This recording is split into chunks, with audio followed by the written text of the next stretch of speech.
Hello and welcome to Shanvi Study Circle, your home to all the weird lesson plans and micro teaching plans.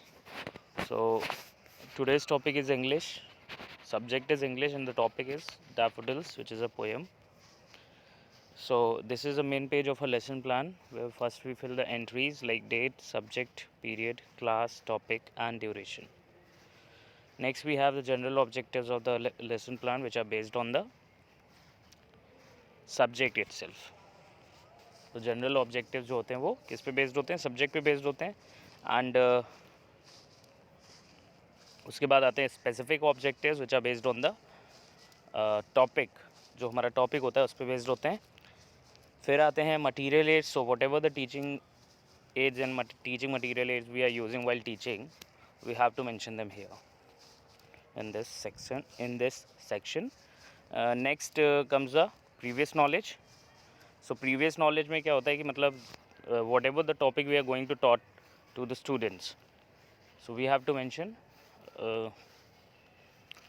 That what knowledge a student should have prior to that. Okay. Next comes the introductory questions, जिन्हें हम प्रस्तावना प्रश्न कहते हैं.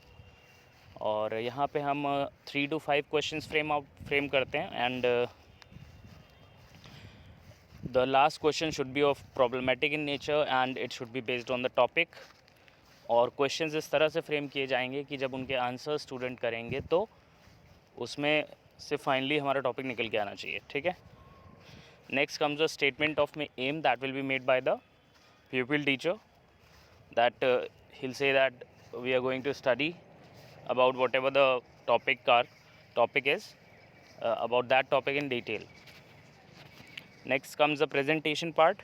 सो यहाँ पे हम इस तरह से 4 कॉलम्स बनाएंगे. Teaching point, pupil teacher activity, student activity and method and device. And there you can make also one more column that's called blackboard work.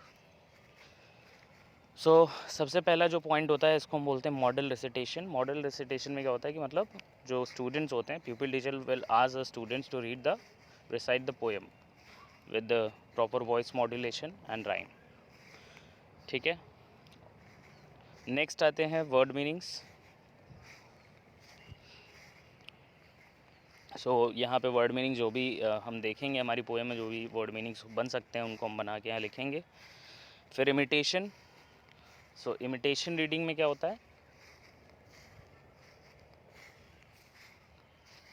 Sorry एक चीज़ मैंने गलत बता दी यहाँ पे. मॉडल रिसिटेशन में क्या होता है कि हम पढ़ते हैं, खुद रिसाइट करेंगे पोएम को प्रॉपर वॉइस मॉड्यूलेशन और राइम के साथ.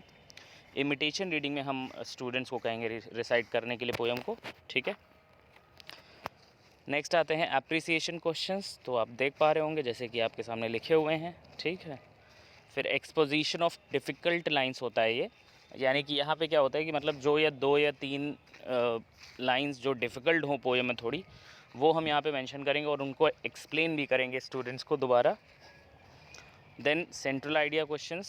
तो सेंट्रल आइडिया क्वेश्चंस पूछने से पहले एक सेंट्रल आइडिया दिया जाता है, स्टूडेंट्स को थोड़ा सा पोएम के बारे में एक्सप्लेन किया जाएगा अच्छे से, और फिर हम सेंट्रल आइडिया क्वेश्चंस पूछ सकते हैं, क्योंकि बिना बताए तो कुछ पूछा नहीं जाता है ना. तो वही बात है. सो सेंट्रल आइडिया क्वेश्चंस हो गया. उसके बाद लास्ट हमारा आता है राइमिंग वर्ड्स. सो हर पोएम में कुछ ना कुछ राइमिंग वर्ड्स तो होते ही हैं. सो यहाँ पे हमें 3 से 5 राइमिंग वर्ड्स लिखने होते हैं. And finally we come to a home assignment. तो यहाँ पे हम 2 होमवर्क्स देते हैं. फर्स्ट जो होता है एक रिटन वर्क होता है and the second one should be based on a activity. So thanks for watching this video. Like and subscribe for more plans, and don't forget to share also.